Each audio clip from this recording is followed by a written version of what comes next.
It's showtime. I love that comment. I just think that's awesome. So one of these days I'll get over being so amazed by that. So I'm going to let the audience build here for just a second. There's a couple of things I want to pull into this platform, so I'm going to do them right now while we give folks a minute. Make sure that you have told StreamYard that you want me to be able to see your comments. Otherwise, I won't. And so you'll make sure that you've given StreamYard permission. I can't remember. I think we've gone live in this group a time or two before. So some of you, I'm pretty sure, have already done that. Pretty sure have already connected with me on my profile to do that. So that's fine. That's good. That's what I want you to do. That'll make it easy for everybody. So I don't know how this is going to work for a webinar platform. I'm trying it. So that's what we're going to do. We're going to make the best of it. So get moved around here so the light's in the right spot. I will give me just a second. There's a couple of things I want to grab. I'll bring them in here. If I had a really cool video to play and all that kind of cool stuff, I don't. So I won't be doing that. But give me just a second here, and I'll get ready. Let's see. I'm trying a couple of things I have not done before. So as soon as you come on, be sure to announce yourself. That way I'll know you're here, and we'll be able to make this really a good experience for everybody. I'll start out with just my picture here, and we'll be able to jump in. So hello, Larry. Let's see. I know Steve was going to try to join us. I'm hoping Steve will be able to get in. This is a really important webinar, and I'm really excited about being able to provide it. Arnie, thank you for your attention earlier. Yes, I realized that I had posted that on the wrong day. There's a couple of reasons for that. One is that I've got things scheduled on Friday, which I thought was going to take my time on Thursday night. And Friday's my birthday, and Friday we've got webinars all day Friday. And yes, I am kind of busy at the present moment. Seems like that's always true in the summertime. And I've got something greasy all over my face. So yes, we'll do that. So tonight will be the webinar inside of Designer, and right now is the one inside Thunderbird. So pretty cool. Yeah, I'm gonna be old as of officially. No, I've been doing that for a long time, so nothing's new. Nothing changes. Just have another one of those trips around the sun, for which I'm very thankful, by the way, given the kind of the year that I've had the last couple of years. So I'm really just glad to be here, glad to be able to be available and do things like this. So let's start this thing today. Like I said, I don't know what kind of response we're going to have. I don't know how this whole just being able to post this in the group is going to go. It's kind of a new experience, and so we'll check it out. We'll see how it works. And I may abandon this StreamYard as a webinar platform. I don't know yet. I'm just still making decisions about that. I love StreamYard. It's a great way to go live in a group or a page or something like that. It's a great way to record video and be able to have an interaction and all of that. Has a totally different experience than Demio, which I've done probably somewhere close to 300 webinars on it. And it is a very different experience than, it is a very different experience. I know what that is. I'll talk about that in just a second.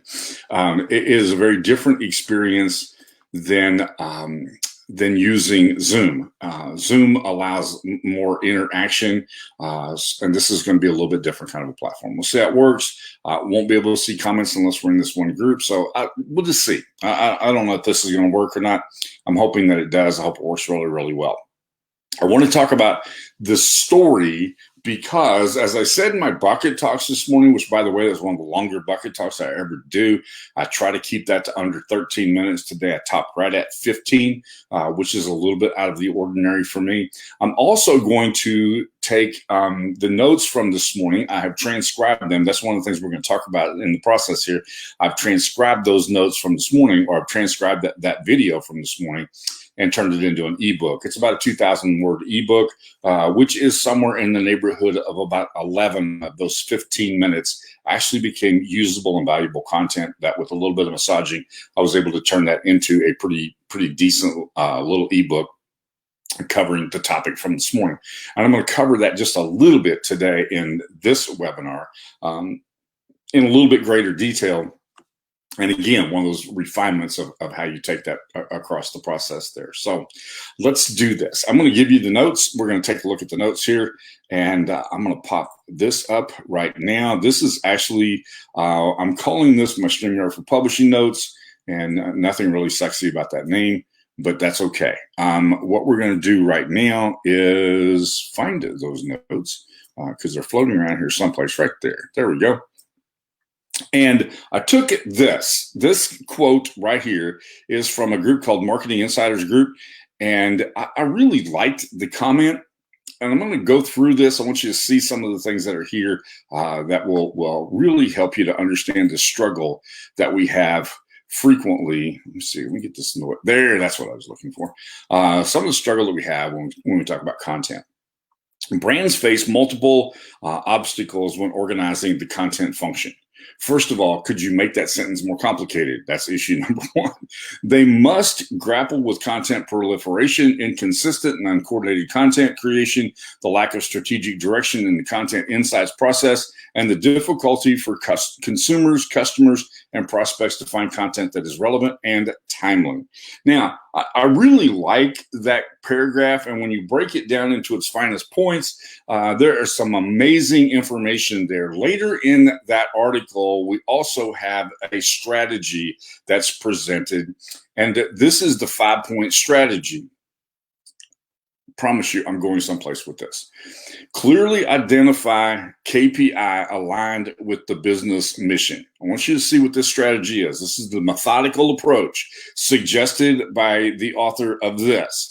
This is the methodical approach. Clearly identify KPIs aligned with the business mission. Number 2, identify the metrics that will work as a unit to tell a value story.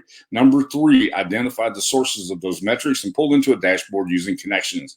Number 4, create a algorithm that weights each metric in relation to their importance to the story. And number 5, performing and non-performing metrics for each KPI on a periodic basis and use to calibrate approach. This is the problem, people. The problem is real simple.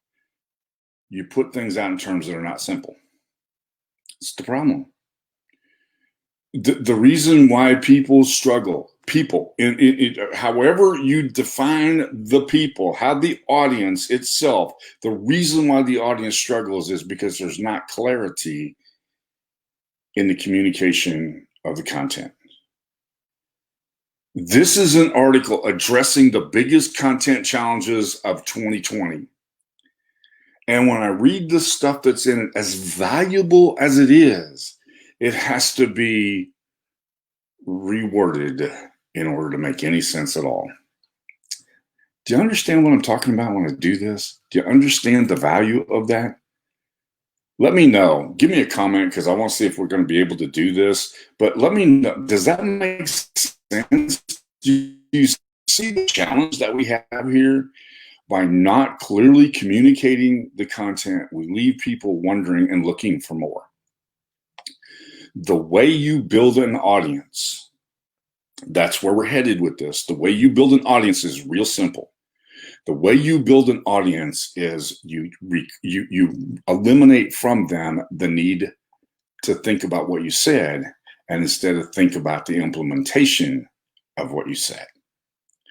I'm reading this content right here wondering, okay, how can I communicate this so that it makes sense to my audience? Because it doesn't.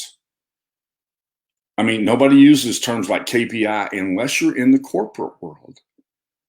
Nobody uses terms like metrics that will work to tell a value story unless you're in the content communication world. Pull into a dashboard using connections. All right. This is where we're going. Let me put that in simple terms for you. I've rewritten those 5 points. I could have taken this from anything. I could have taken a job, an employment requirement, or I could have taken a job description and done exactly the same thing. But because today's webinar is on content creation, I thought it would be important to show you from the people who are talking about the challenges of content creation, why they're part of the problem and not part of the solution. So here are those same 5 points. I actually took exactly one of those 5 points, communicated them in the simplest terms possible, because everything should be made simpler, according to Albert Einstein. Guy knew a thing or two. And if you're going to make it simpler, don't make it simpler than it should be, but make it simple enough that people can understand it. Let's see if I can get this so I can see your comments at the same time. Slide this over just a little bit so I can see what's going on here. A little adjustment. I'm not used to using these tools, but I'm working on it. So here we go. These are the 5 things that Eric rewrote, these 5 points, and here's what they are. What's your purpose for the content, and how does that align with your business? That's what's being said in number 1. Identify the KPIs aligned with the business mission. What's the purpose for your content? See, if I don't know where I'm going, then I can randomly write crap all day long and it doesn't go anyplace. What's the purpose for the content? And how does it align with your business mission? Everything I write is for the sole purpose of making whatever it is I'm writing about simpler than it was when you found it. Number 2, what in the story is essential to move someone to a decision? Is there something in that story that's going to cause them to say yes? And if there is, what is it that they're going to be saying yes to? And how do we get them to that point? That's the metrics that need to be identified that will work as a unit to tell a value story. Listen, everything. One of the reasons why I do webinars is because I think it's a great way to communicate. One of the reasons why I do live feeds is because I think it's a great way to communicate. Now, I've taken my live feed from this morning in the form of a video, and it will be posted on my YouTube channel. So it'll stay in as a video. But one of the purposes of that is so that we might do the next thing. And the next thing is I'm going to take that and put it in a written form. I'm going to share that as a blog post. I'm going to share it on a content channel like Medium or Spokio or some place where I can share that content somewhere else. Some people are going to hear it in video. Some people are going to hear it in audio. It's going to go on SoundCloud. It's going to go on my podcast. But it's going to be a unified whole. What's the story? What in the story is essential to move people to a decision? Here's the key. If people can listen and say, Eric, you made that simple. I say, guess what? I can make a lot of other things simple for you too. And that's my goal. That's my point. That's my purpose. That is the essential part of the story, is that I make it simple. That's why I don't like to make things complicated. That's why I don't have fancy video introductions and music playing and lights and stuff going on in the background, because I want to make it simple. Life has to be simple for people to know what action to take next. Number 3, track when you will use that part of the story and on what channel. I know where my live feeds are going to go. I know what I'm going to do with the live feed when I'm done. I know where I'm going to put it on my channels. I know what channels I'm going to put that on. And they're part of a whole. Oftentimes you'll hear me, and those of you who are watching this have heard me on various platforms, various channels. I usually talk about the same thing for a week. Well, talking about the same thing for a week isn't a lazy way to go. It is a very deliberate way to go. I know exactly what part of the story I'm going to tell. And I know what channel I'm going to tell that on. For example, today, I took the notes from this morning. I edited them. I'm going to show you editing tools in just a minute. And in the process of editing that, I have created an ebook from it. I'll give you an ebook for attending the webinar today. And that is to help you to move to the next level.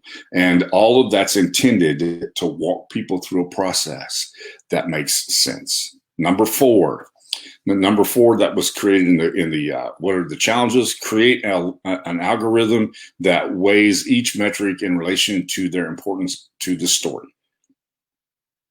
In other words, just test your responsiveness. Find out what people like and what they don't. Find out what people like and what they don't. Test the responsiveness. What do people respond to? Went back and looked at the videos that I've done, live feed videos I've done over the last several years. That's an interesting challenge. But Facebook history puts them back in my face on that same anniversary date every year. So every day, Facebook is telling me for the last 3 or 4 years, you did this video, and you did this video, and you did this video, and you did this video. Now, how many of those got shared? How many views? How many likes? How many comments? Those kinds of things. I've had some things where I've had the comments have exceeded the number of views. That's pretty cool.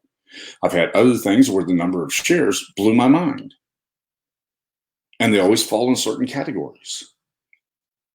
I'm testing the responsiveness. Instead of saying create an algorithm that weighs each metric in relation to the importance to the story, just test the responsiveness. Interestingly enough, I've noticed that over a 3-year period of time, the same topic will come up every year at the same time.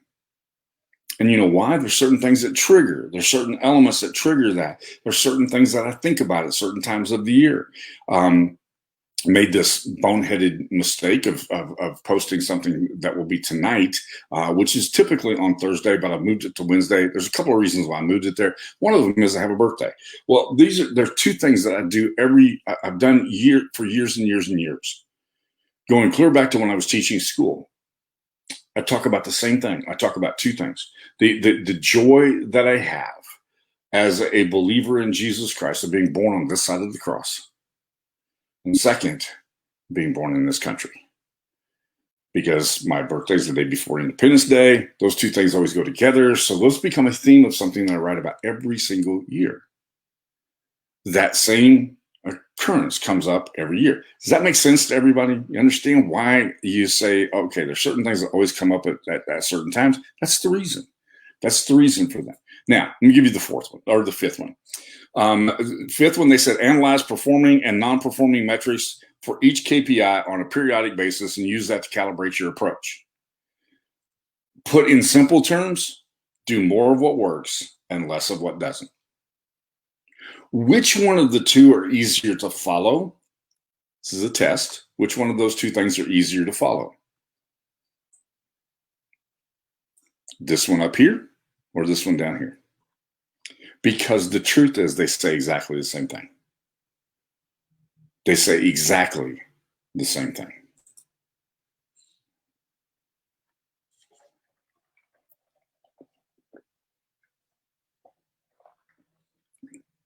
Larry, I agree. It doesn't make you sound smarter. Listen, I have a statement that I've used to guide me for a long, long time. Don't baffle people with your brilliance. Stump them with your simplicity. I even had t-shirts made with that on it. Don't baffle people with your brilliance. Stump them with your simplicity. Because you want people to be able to take action. I'm going to get to that in just a minute. Let's go continue with our notes. All right. The issues are the same. The issues of a giant company and the issues of a tiny company, even if that's just one person, even if that's Hidden Forge, the issues and the challenges are exactly the same.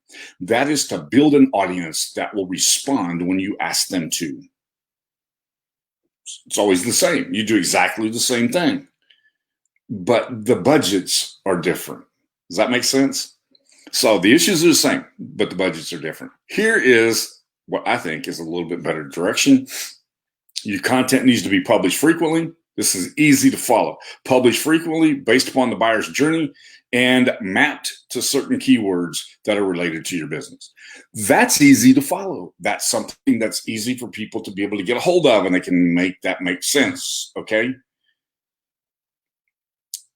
Now, here's what you have to do if you're going to be successful in creating content. Number 1, you have to ignore the fast one-click content creation processes. I got inundated over the last 2 weeks with dozens and dozens of email saying, we've created this point and click keyword. You insert a keyword and it'll spit out an article for you. Yeah, and it's going to sound like everybody else's does, and it's going to sound like it's automatically generated by an AI. Listen, your story is yours, and it has to have your voice, and it has to have your slant, and it has to have your stuff. Otherwise, it just contributes to the noise that goes on the internet, and it ends up looking like this mess does right here instead of like this does right here. And here's the key. I could easily have entered those keywords in and generated an article on every one of these 5 things, but it would not have sounded like it was me. It would have sounded like it was somebody else. And if I had done that, I would have appeared to my audience as a phony and a fake. You're not going to build trust with an audience if you're a phony and you're a fake. So you have to avoid, and I'm serious, at almost any cost, you have to avoid the junk that's being sold to you, regardless of the price, promising you that you can create amazing content with one click of a mouse, because you can't. You can't. It ends up sounding like a mouthful of keywords, not like something that's going to be appealing to other people. The only people who benefit from this kind of stuff right here are the people who are selling it to you. And I promise you, they're not using it themselves. I love Seth Godin. I really do, because Seth kind of views things in a similar way that I do. He thinks they ought to be easy. I'm sorry. He thinks they ought to be made simple.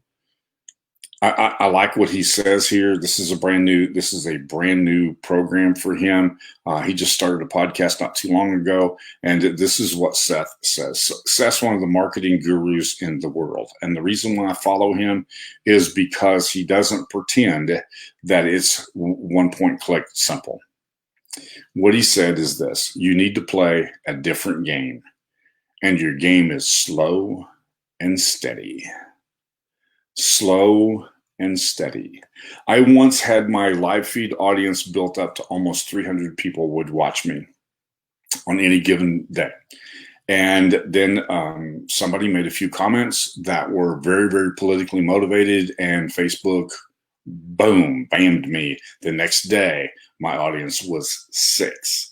I went from 300 to 6. Killed me. Now, that's okay. I shifted gears and did something a little bit different. But understand this, that building that audience back up has been slow and steady. It took me a while to do it to begin with. It'll take me a while to do it again. But now I'm incorporating other tools into that. But if you're going to be a storyteller, and honestly, content is, and one of the things I love about Seth Godin is he says this: content marketing is the only marketing that there really is. Everything else is hype. And I believe that, and I believe that we need to play that game. So let me show you what his strategy is. It's really simple. This strategy right here looks so much different than this mess up here. This is Seth's strategy. Create something different and great for a small group of people. Create something great and something different that benefits a small group of people. I would much rather have 10 people on a webinar than 100 that don't give a flying flip.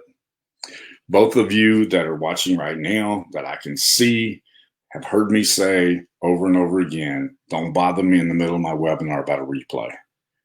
Because if you're asking about a replay, you're not paying attention to what I'm saying. I want a small group of people who are going to pay careful attention to what I'm saying. You'll get more from the tone of the voice than if I show you where to click the mouse. I promise you. So here's what Seth says: get in front of it, create something different and great for a small group of people. I'm fascinated by music. Alison Krauss has been my hero forever, because Alison Krauss didn't jump into the music business to be a country music star. There's a gazillion of them. Instead, what she did was she focused her attention on bluegrass when nobody was focusing their attention on bluegrass, and she dominated that market. Small group of people. She created something different for a small group of people. And she became the best in the world at meeting the needs of that small group of people. And then number two, get out in front of just a few of those people. Get out in front of just a few of those people. Number three, engage, learn, and grow from the response. What do you find out in the process of doing that? The reason why I look at every live feed that I've done, every time it comes up in my Facebook history, and that's the great thing about Facebook history, is it'll tell me 1 year later what the response was. That's now soaked for a whole year. That thing that might have had 35 people watch it may end up with 350 people watch it after it's sat around for a while. I may also discover that it got shared 12 times. I didn't think anybody was paying any attention. I'm learning and I'm growing from the response so that I might do more of what people respond to. To this day, the most popular live feed video that I've ever done was sitting in my driveway right out there inside of my pickup truck when the pickup truck still ran, sitting inside of my pickup truck in the driveway. And I talked about your competition. Got shared more than a dozen times, got viewed just short of 1,000 times. It was extremely important. And I built my whole training program, a whole training program around that, because I learned something from the response. And then Seth keeps this really simple. Just repeat the 3 steps above. Makes great sense. All right. This, by the way, is his little his new gig called the Story Engine, which I find are really, really cool. I call mine the Content Machine, but the Story Engine is pretty cool. All right. So this is just kind of a rundown of my approach to content creation. Become singular in your approach. Become singular in your approach. My goal is exactly the same. I do not want to complicate anything. Instead, I want to take complex things and make them simple. So I'm very singular in that approach. If it's going to be too complicated, I'm not going to do it. Instead, what I'm going to do is I'm going to break it down to its simplest points, and that's the way I'm going to provide it. The training, the coaching, and all of the things that I've done all of the years has always been what can be the simplest approach to that. So when I do content creation, my purpose for doing content creation is I'm singular in that approach. It's so that simple might make awesome easy. And I keep that in front of me. That is before my face all the time. It's the focus that I have. Because I know exactly what it is that I want the outcome to be. The outcome has to be to make it simple. I once had a conversation with 2 people at the same time online about a major project that I was working on. And one person kept throwing these layers of complexity on top of it. And finally I said, stop, time out. I don't need that. My goal is not to make this more complicated. The goal is to make it simple. So you have to become singular in your approach, which means for me, I have one platform. My one platform is Facebook Live. I think that platform may have to change over time. I don't know. Facebook's getting such an ugly place to hang out. I don't know if I want to be there or not. But I've mastered one thing. And when nobody else was doing Facebook Lives, I was doing Facebook Lives. And I've been doing them now for almost 5 years. It'll be 5 years in July. And so that made it easy for me to master the platform. And I wanted to make it very, very simple.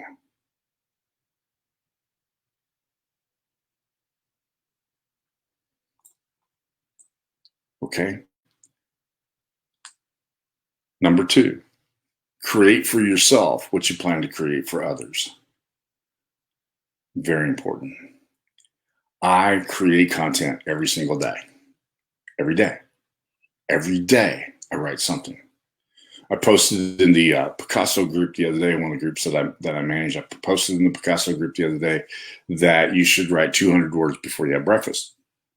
Simple goal, 200 words, not that much. 200 words is basically a page. I should be able to write a page of words before I have breakfast. And so that's kind of a simple goal for me. I set a goal over 10 years ago now. It's been almost 12 years ago that I set a goal that what I would do is I would write 300 to 500 word article every single day. And I would publish it. I would actually email it to a list. I had a list of had about 375 people on that list, and I mailed it every single day. It mailed at 6:15. I had people who would hold their agency meetings at 6:30 so that they could get the email post that I had sent at 6:15. They were counting on it to come through. I had to be there. I had to make sure that I did that. I created for myself the same kind of path that I would create for somebody else. And I don't want to make it complicated. It has to be simple. Okay. Number 3, pick a content path. Pick a content path. This isn't complicated. You want to do amazing things, pick a path for your content. Pick a very, very simple path for your content and stick on that path. For me, that path was very simple. The path was to follow Facebook Live, and then that Facebook Live, then I transcribe that Facebook Live, and I have a text version of it. I do something with that text version. I may turn it into an ebook. I might turn it into a blog post. I might turn it into the description for the video. I put the video on YouTube. And notice in all of that, I'm not duplicating the effort. What I'm doing instead is I'm maximizing the effort. I picked a content path. For me, it's easier to talk. I've been presenting for my whole life. I started my very first presentation. One of my very first presentations before a large crowd was before the Kansas legislators as a 22-year-old kid lobbying for the Eastern Kansas Gas and Oil Association. You can check it out. That was important for me to do that. And so I've always been comfortable in front of an audience, and I can make that presentation in front of an audience. Not everybody can do that. Not everybody should. But for me, it's really easy because I take that live feed, which is a video that also has an audio, and now I've got all these other things I can do with that. So it starts with video, and then I can take that video and turn it into little tiny snippets that I can put on Medium, or I can put them on a blog post, or I can put them in other places, or I can even make that something that I can put on Pinterest. You know, I can create a visual that goes with that, put that on Pinterest, and it can lead them to the next thing. But all of this is intended to build an audience. And all of the purpose of building an audience is to create traffic. And the purpose of creating a traffic is so that you might be able to have buyers. Is that step clear? Does that process make sense? Do you understand why this whole thing of publishing and processing is so important? I don't know who made the comment that said Facebook user. You have to give StreamYard permission in order to do that. I love having you on. You're more than welcome to be on. I just can't tell who it is, so I'd like to give you credit for that. But thank you. I do completely agree. I don't like the negative vibrations. I don't like the negativity that goes on, and so therefore we want to try to make this positive. Okay, you can even email. Occasionally, I'll take the snippets from the things I do on live feed, and I'll put it in an email and email it to my list. And then number 4 on this content path, enjoy it. Enjoy the path. People who don't want to put in the effort aren't enjoying the path. They should really do something else. They should really do something else. Instead, enjoy the path. Enjoy the path. Make sure that you enjoy creating content. I enjoy creating content. I don't want a one-click solution that spits out computer-generated, artificial intelligence rendered, keyword stuffed articles. Instead, I want my voice. I want something that sounds like Eric. I don't want it to sound like somebody else. So I'm going to pull up something here. Hang on just a second, because I think I closed that window before I went live. And so give me just a second to see if I can grab this. But the most important thing you can do is start. The most important thing you can do is start. Because if you don't start, I don't care what it is.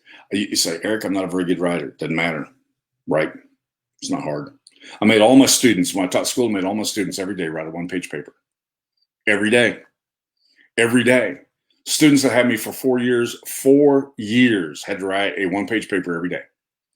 And they had to write it in 15 minutes. First 15 minutes of every class was dedicated to writing. You say, why did you do that to your students? Because I wanted them to learn how to communicate.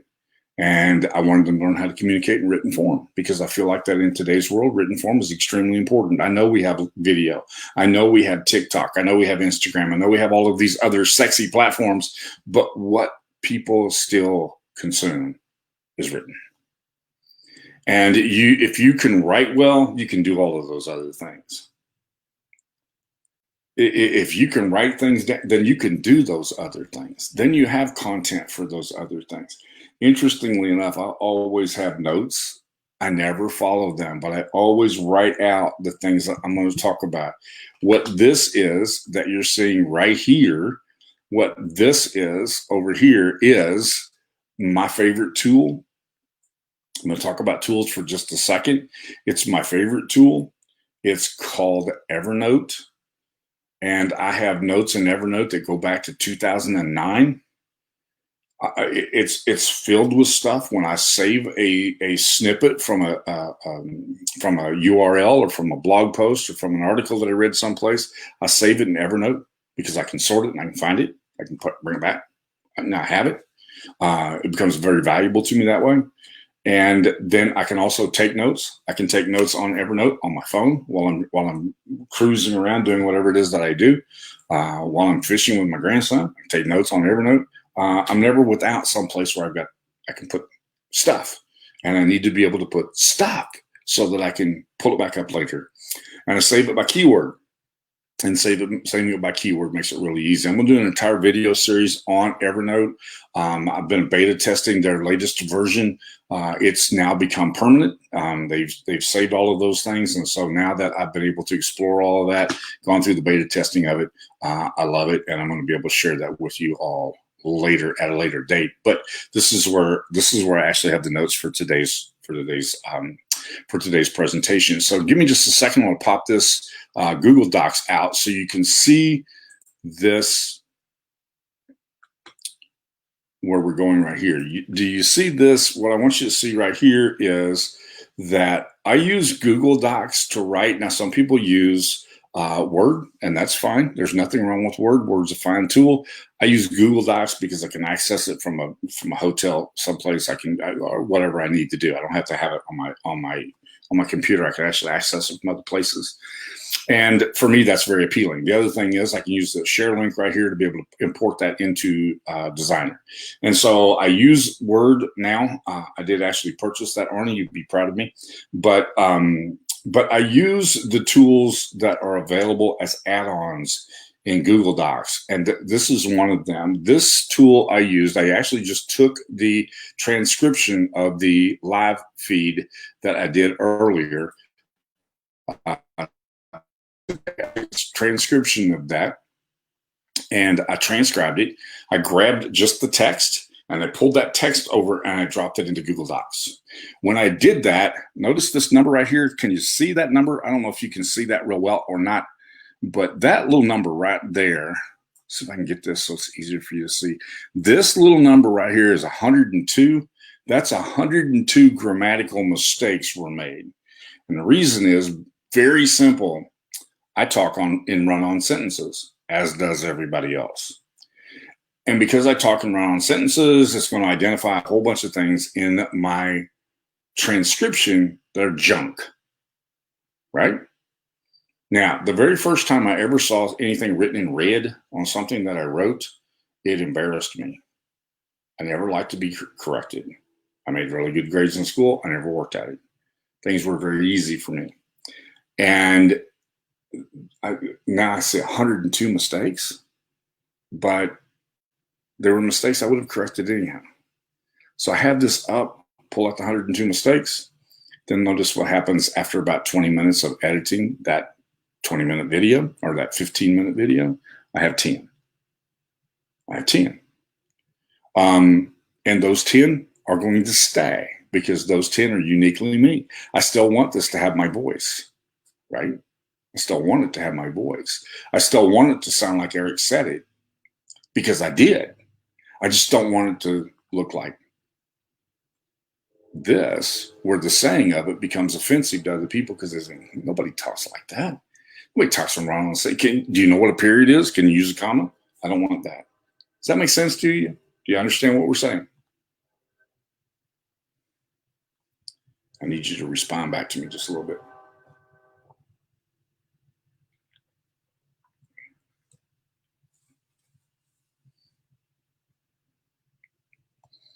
All right. Maybe you can't respond back. But I want to be able to do that without changing my voice, and that becomes the key. So that's the notes that I have for this publishing part. Now, let me give you a couple of more things and we'll be finished, okay? Let me pop over here. Oops, I'm sorry. That wasn't how I wanted to do that. Stop sharing that screen. And let me share a different screen. That's what I wanted to do.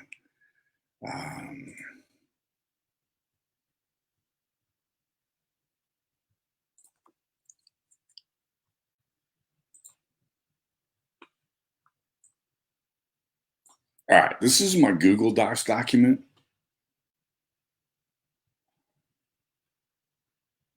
This is my Google Docs document. And this is after I have gone through and made the edits to it. So I went through and made the edits. I'm going to give you the raw copy of that here in just a second.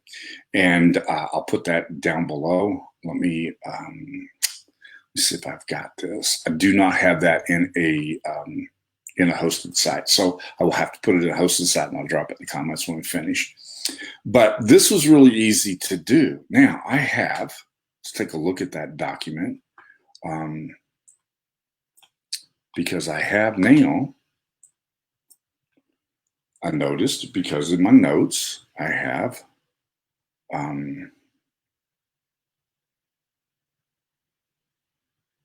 here the importance of the story. My live feed this morning was divided into two sections.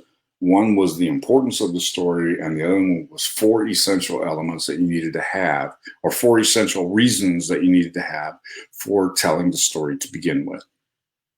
Because I can't stand, I have a friend who every time you're talking about something, he'll go, that's just like, and then he starts to talk and you go, that's just like nothing we were talking about. Where did you come up with that at? What it is he just wants to be able to interrupt and insert something. That's not the kind of person that you want to hang out with. His stories don't bring any value to the conversation. Understand? So,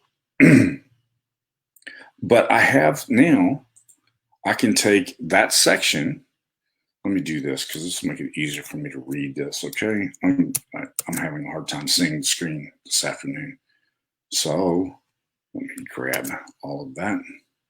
I'm going to make this a lot bigger so it's easier for me to read.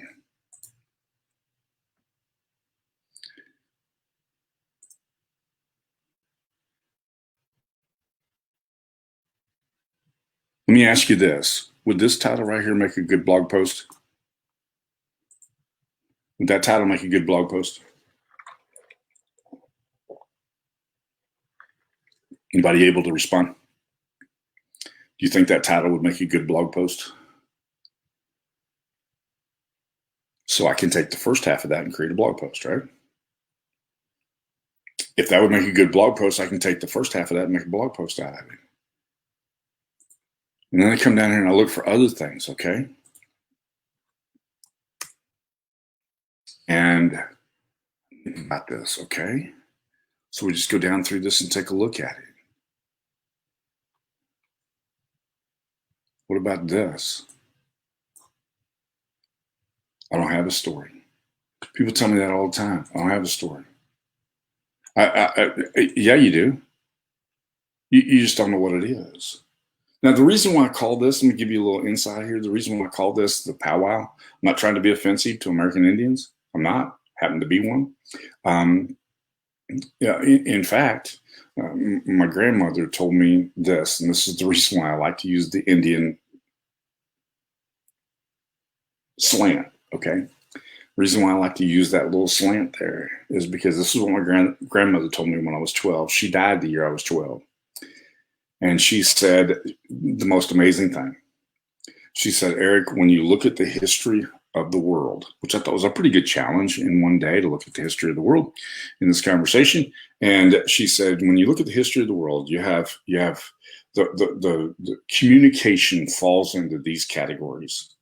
The European people of the world told their stories in written form. They had language, and they had poetry, and they had written forms and written formats that they communicated their stories in. She said the people in the southern half of the world, Africa, South America, those places, communicated their stories through art. Oftentimes, the art was in the form of all kinds of things, pictures, clearly communicated pictures. The stories are told in sometimes in knots, sometimes it's in the thread, sometimes it's in the fabric. But they used those things to communicate their story. She said, but our people who were from here, we had storytellers. And the stories were communicated by the storytellers. And the stories were passed from one generation to the next by the storytellers. And the storytellers became great at being able to communicate the story of one generation to the next, one people to the next, one tribe to the next, one family to the next. And then she did the coolest thing she could have done. She said, Eric, you're the family storyteller. I was, at that time, one of the youngest grandkids. There was 2 kids younger than me, a whole bunch of them that were older than me. But she said, you are the family storyteller. And so my life's passion has been to tell a story. That's why I find it so offensive when somebody says, I don't have a story. What you're telling me is you don't have a history. You don't have a history to pass. And I know better than that. You've been here. You've been down this road. You went down a road. And so you have a story. And this is for storytellers. Businesses have a story. Business owners have a story. The buyers at the store have a story. The consumers of the business have a story. People have a story. Tell me you don't have a story. Can I turn that into a blog post? But what do I do if I don't have a story? There's an answer to that question. You pay attention. You pay attention.